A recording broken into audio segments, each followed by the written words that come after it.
शपथ नेउ नेउ बदलाइले नियम। Joe Biden को सबु नियम रे लगाइले ब्रेक। शपथ नेबा परे चर्चा रे डोनाल्ड ट्रम्प। चलित अमेरिका निर्वाचन रे रिपब्लिकन पार्टी विपुल भोट रे जययुक्त होइछि। विरोधी नेत्री कमला हरिस गत वर्ष नवेम्बर 5 तारिख रे ट्रम्प को ठारू परास्त होइथिले। एहा परे डोनाल्ड ट्रम्प विजयी भाषण देथिले। तेबे गतकाली से अमेरिकार राष्ट्रपति भावे शपथ ग्रहण करिसेंति। एहा सह तांको मंत्रिमंडल मध्य शपथ देछि। एहा छडा जेडी भांस को उपराष्ट्रपति भावे नियुक्त करा जाइछि। तेबे गतकाली शपथ ग्रहण बेले भाषण देवा समय ही अनेक नुआ नियम लागू करिसेंति डोनाल्ड ट्रम्प। आगामी 4 वर्ष जाए अमेरिका रे एही नुआ नियम कार्यकारी होबो।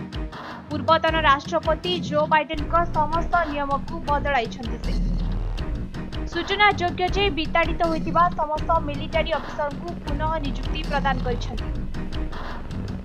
कोरोना समय रे पाखापाखी 8000 सैन्य को जो बाइडेन सेनारू बाहर करथिले। कोरोना वैक्सीन देई नथिबा समस्त सैन्य को पदवीरू इस्तीफा देबाकू कुआ जायतिला। मात्र डोनाल्ड ट्रम्प सत्ता को आसवा परे समस्त मिलिटारी को पुणी नियुक्ति प्रदान करिसेंति। या छडा सेमानकू चाकरीरू बाहर करा जायतिबा परठारू एपर्यंत जेतिकी दरमा मिलिथांता से सबु प्रदान करा जिवो बोली प्रतिश्रुति दैछथि। तेबे ही घटना परे मिलिटारी लोकंक परिवार रे खुशीर लहरी खेली जाइछि।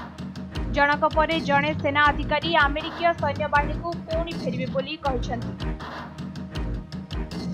एहिपरि अनेक नियम रे परिवर्तन करिसंति डोनाल्ड ट्रम्प। या छडा से एक समुद्रर नाम मध्य बदलाई दैछंति। अनेक दिन आगरु गल्फ ऑफ मेक्सिकोर नाम बदलाइबाकू कहिथिले ट्रम्प।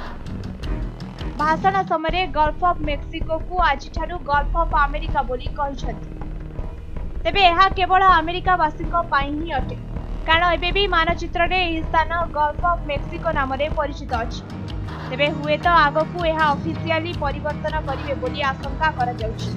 ब्यूरो रिपोर्ट समय।